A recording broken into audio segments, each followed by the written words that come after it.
Hello, we are For My Valentine, and you're watching Grasser Productions. So guys, thank you for taking your time for the interview. It's okay. Thank you.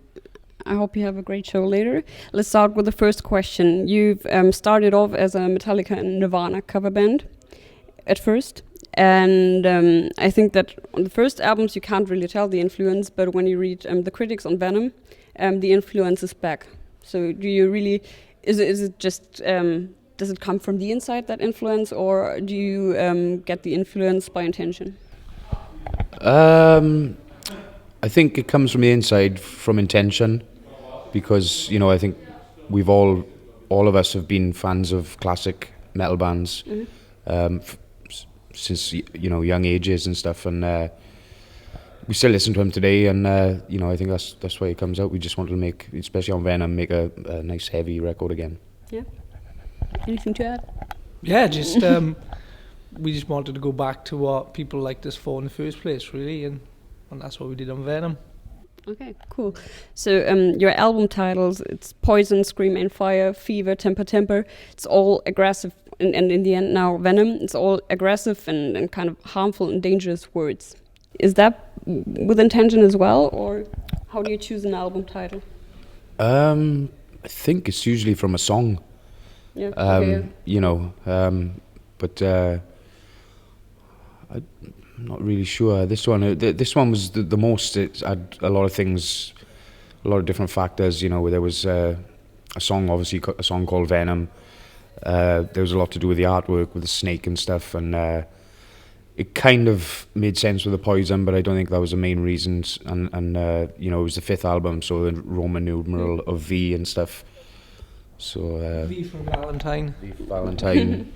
So there's lots of different things, but I think this is the one that more of a conceptual idea on the title than any other, I think. And your Temper cover, it contains bloody hands. Is that a parallel to Hand of Blood, which was your first single to release, or? No, we just needed an album cover in the 11th hour, and that was the best thing we could find. All right. I think it was Matt who said that Venom is more aggressive and your most aggressive album, and you also needed to invent yourselves new. Why was that? I don't know. I think maybe it had something to do with the last album. The beginning of our career, we just kind of, fortunately for the band, we just kind of, the album and did really well, and we just kind of skyrocketed into this crazy tour cycle and mad sort of rock and roll life. And before we knew it, we were 2 years in, and we were on tour buses doing all sort of major festivals and big gigs and stuff, and we never really had a chance. It just kind of swept us away, but then Temper just kind of leveled out a bit, which is the first time it happened in our career. So I think maybe we took it back, because of that. It was a bit of an awakening for us. Maybe stripped a bit too much back on the last album, so we wanted to, stay true to our roots, I guess. And like Moose said, write an album for, an album that is what the band is all about, really, I think. Okay. Yeah. So do you kind of regret what you did on Temper? So if you could make anything undone you did on the album, what would that be in the end? Take Paget with us. Yeah, it was just a strange album, difficult time in a career, and I don't think any album is regrettable as such, but I don't think it was our finest moment. No. It's too slow. It was a little bit boring for me. Okay. All right, so you're playing in Nuremberg tonight, which is not like Germany's biggest town and the biggest town you can play in. Why did you choose Nuremberg? Was it because of the fans, or what's the reason? It was just we wanted to basically do a tour in the UK and in Europe and reach a lot of places which not many big bands get to go to. So the fans don't really have to travel. It's like us going to them in a way. And it worked well in the UK and brought it into Europe. Like I said earlier, all the German shows sold out. So it's definitely working and definitely a thing we should do in the future, I think. Okay, so is it a different atmosphere at the concerts then if you play smaller towns? Yeah, they're a lot more like thankful that you're there rather than them travelling hundreds of miles or loads of hours to get to see you. So yeah, we've a lot of people have been saying thank you for coming to our town and stuff. So, job done. Okay, cool. Do you have a Bullet for My Valentine all-time favorite song playing to play live and also on the record? Ooh. Oh, I don't know. There's too many now. Yeah. 5 albums and a mini album. I do like Raising Hell live because I get to play with my whammy bar. But I wouldn't say it's my. Get to play with my bar. But I don't know. There's just a lot. You know, a lot of the songs are fun to play. A lot of them, I wouldn't say are boring, but because we've been playing for so long and so long, it's just like, for fuck's sake. But you know, it's ultimately what the fans want to hear. So it's, you know, without them, we wouldn't be on the stage, and we have to play the songs that they want to hear. So, okay. Is there a most annoying song then in the end that you really won't play anymore? There's a few off Temper for me. Really, it's still Temper. So Yeah, it's really. yeah. It was just, kind it was just. So you see Not so much Temper as a burden, kind of. Not a burden, no. Just not much fun. We're not on this tour. We're not playing anything off Temper.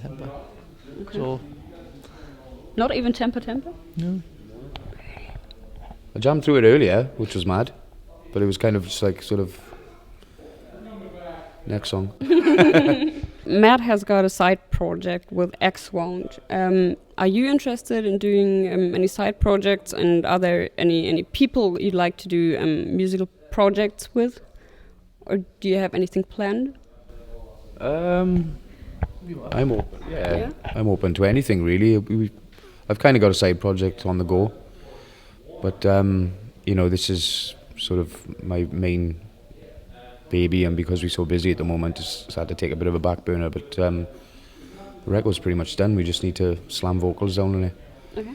But again, there's a few other people from different bands, so it's when they stop touring as well and stuff. So, but yeah, and in the future as well, you know, I'm open to other stuff. Music is music, so I love making it. It's creative, it's fun, and all you at home should do it as well. Yeah, that will be almost my next question, because you're seen as idols as well. Do you have any idols, and what do you want to tell the people who take you as their idol to keep going or to achieve their dreams and becoming famous like you are? I wouldn't do it just to be famous. I'd tell them just to do it for the love of doing it. Work hard, and if that's what they want to do with their lives, do it. Because there's nothing worse than working something that you don't want to work. Yeah, that's cool. It's all right. It's quite philosophical. All right. So last question: when can we expect a new record by Bullet for My Valentine, and what is it going to go to the direction like Venom again, or do you regret Venom already? Or we didn't say regret. Let's just cut that. But is there anything you want to try out, kind of, for Bullet for My Valentine? Do you have any ideas? Well, we after Venom, Venom's our last album on our current deal. So it's going to be very interesting to see what happens in the next couple of years, because we will be off our current deal. We'll be signing, you know, hopefully with either the same label or a new label or whatever. And I don't know. It's really hard to tell, because, like I say, we're going into some unknown territory again. It's not starting again, but kind of is. Okay. So who knows? Cool.